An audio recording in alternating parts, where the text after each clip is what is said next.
Small World Lifters. I'm here with Team GB, and today we're going to talk about the Worlds in Texas.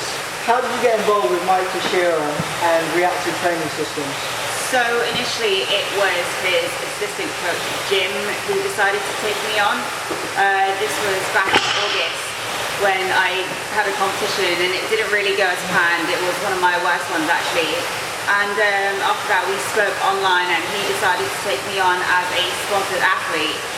So at that time he had his own training brand going on, High Fly Training Systems, and he wasn't associated with RTS back then.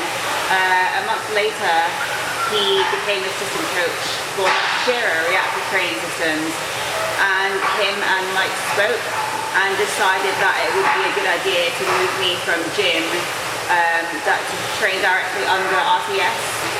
So that's really how I got involved. It was around October, and Mike would send me my program on a week-to-week basis, but then in terms of me interacting with them, I speak mainly to Jim on a daily basis. So yeah, that's how I got started with them, and so when he tracks your progress, do it mainly through videos? So yeah, there is a element of videos involved. So I send them videos and they look at things like technique, what my weak points are in each lift, and then obviously use that to choose the assistance movements which will help me most. But we also have a system where we track our fatigue online, so we use a combination of subjective questions and physiological measures like heart rate to track your fatigue level throughout the week, and if it gets too high it would recommend us to take out some volume. But we also use Excel spreadsheets to also enter in our lifts, and it calculates our 1 rep maxes. Okay. And produce charts so you can see how you're improving throughout the weeks. At the Worlds, you lost out on a possible third place if you would have squatted 127.5. You lost out based on being at a higher body weight. Do you think that if you had gone for the 127.5 that you would have had it in you? So it's very difficult to say. At Worlds recently I squatted 125. The bronze medalist was 127.5, and I think there are 2 or 3 girls who also did 127. So as to whether I could have gotten it or not, looking back now I would like to say yes, but I also know that looking back at your list in retrospect, they always seem to be a lot easier than they were, and in videos as well, at the time when you actually did them. So I'd like to say, if I did would have went for it, I would have it would have been an absolute grinder, or I would have missed it by a very small margin. But that said, with bigger reward comes bigger risk, and at the time it just wasn't a risk I was planning to take, because I always aim to go 9 for 9 and get as many lifts as possible. And I'm happy with the 125 because, if I went for 127 over the shot didn't get it, I would have been left with 120. And at that level, your placing wouldn't have changed. Yeah, it would have changed, I think, actually. I'm not sure if I didn't get that squat. But, for me personally, especially at that level, it's always about building a total. Yeah. Not necessarily, absolutely going for it. And it's just, a risk-reward thing that you have to weigh up. Yeah. So what's the biggest squat you've done in training? In training would be 1.5.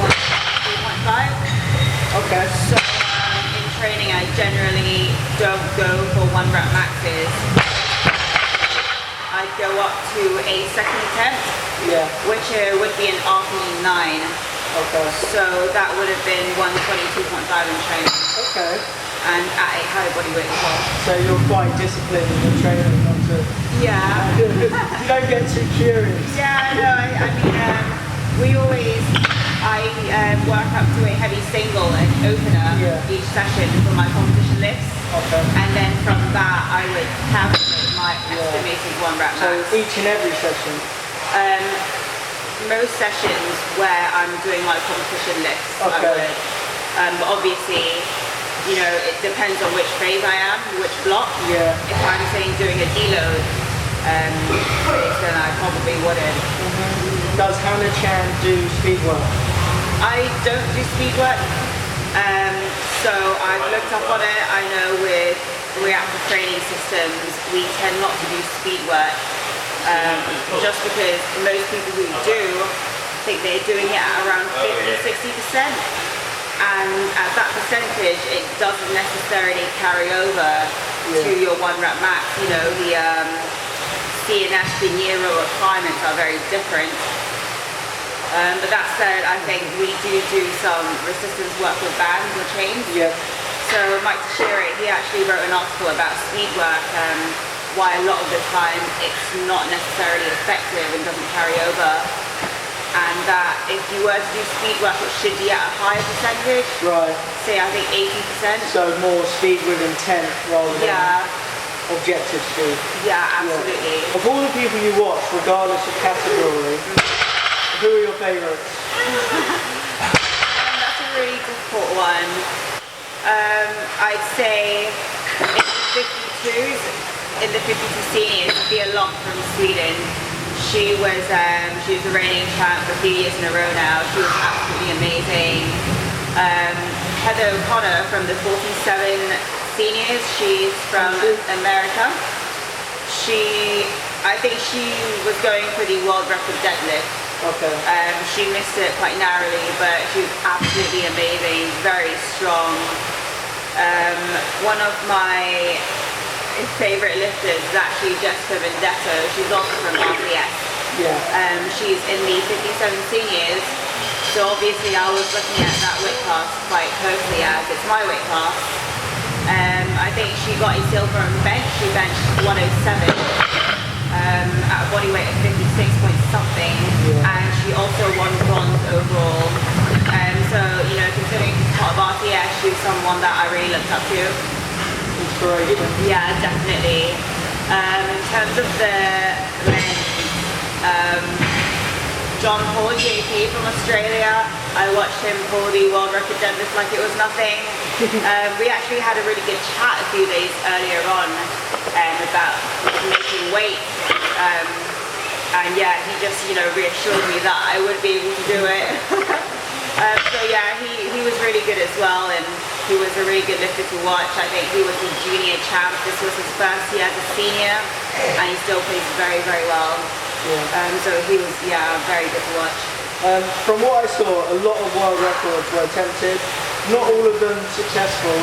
What are the nerves like at that world stage? Are they different from that national, or do you just kind of do your thing? To be honest, you know, I say I'm always nervous at every competition, regardless of whether it's world or just a local competition. But I know at Worlds, you know, there's a lot more people watching, there's a lot more pressure, and being a lifter, part of that is knowing how to channel that, you know, those nerves and those adrenaline to actually help you on the platform. So when I first started lifting, you know, everyone was using nose talk and getting hit by their handlers and blasting music and things like that. So I did that too. I thought, you know, why not psych myself up as much as possible? So I used to do that and really get super, super aggressive. But then there was one competition where I decided, you know, I try it out. I try not to do any of that. Just go in, let the natural nerves and adrenaline get the best of me. And it went a lot better than my previous competition. So you prefer the patient, Yeah. calculated approach. At Worlds, you had a really epic battle of the British with Alice Hogg. In the squat, you lost 2.5 kilograms from her, and you managed to bring that back up with your bench. So you managed to even out the score there, and then you eventually lost by 2.5 kilograms altogether in the deadlift, and then based on body weight, if you had matched it.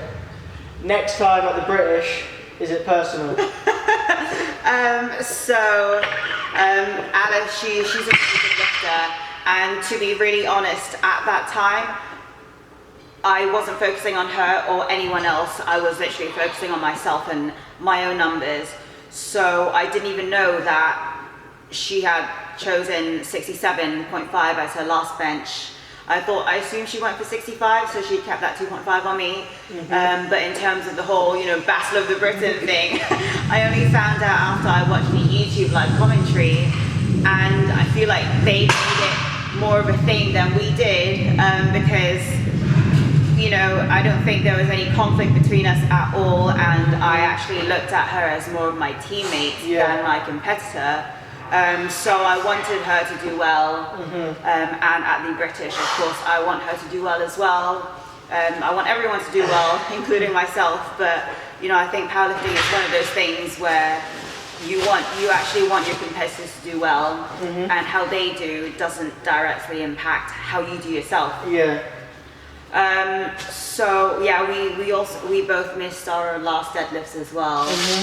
But if we had gotten them, she would have had more than 2.5 in front of me, although I don't think our position would have changed from that. I mean, she was the British champion last year, actually, and I think in October at the British Championships there will be a lot of lifters to look out for.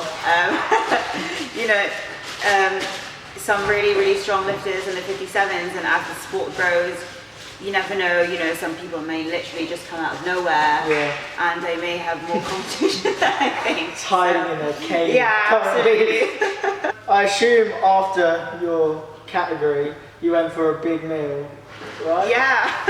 Any good eateries in Texas? I did loads of research going into a few weeks out.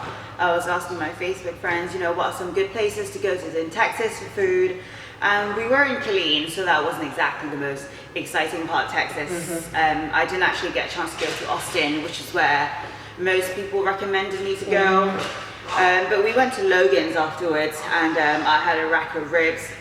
So surprisingly and disappointingly, I didn't actually have much of an appetite the few days after I competed, and I also got a food poisoning.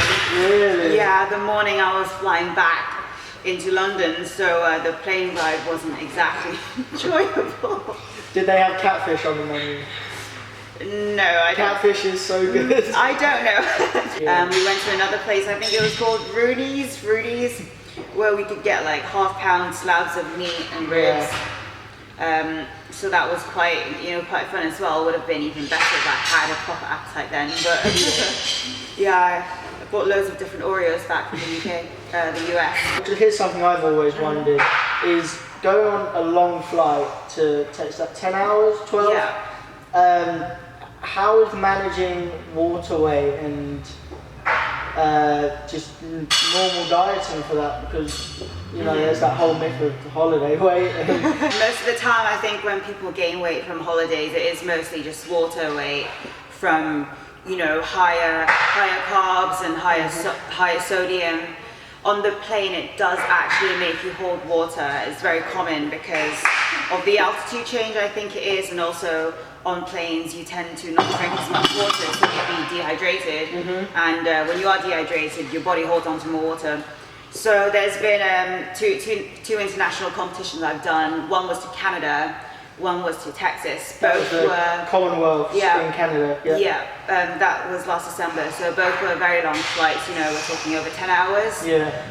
So normally I'd be water loading on the plane. So I actually drank 10 liters of water on the plane both times, and I found it's difficult. What about when it's landing and you can't go to the toilet? I mean, it's just one of those things where you've got to do, there is a toilet on the plane, and I was walking back and forth quite a lot. To get the eye receipt. Yeah, absolutely. In terms of meals, there's always a low sodium option that you can request. So that's what I normally do.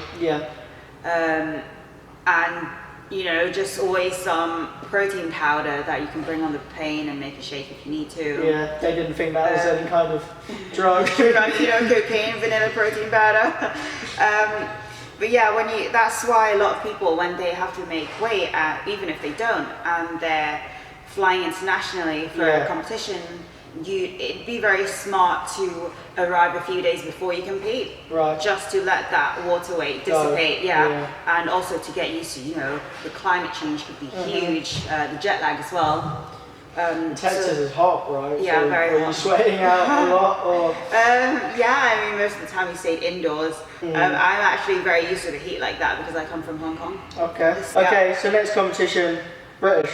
Next competition is the All England in August. Right. So that's in 6 weeks actually, and that will be exactly 1 year, or just under a year since I started working with Jim. So for that one, I may not even peak for it. I'm thinking of, just saving it up for the British in terms of peaking for it. It's mainly one which I want to do. I think it'd be a good opportunity to see some of my friends again. Once again, just getting some platform experience. So earlier on, you asked me, if I went for that 127, would I have gotten it? I think because placing here isn't my priority. It's just platform experience. And having fun, see how I respond once again to my attempt selection and things like that. This may be one of those times where I decide more so to go for it and take the bigger risks. My Instagram is HannahChan921. Shout out to Reactive Training Systems as well. And my coach Jim and Mike Teixeira. Instagram is Reactive Training Systems, so check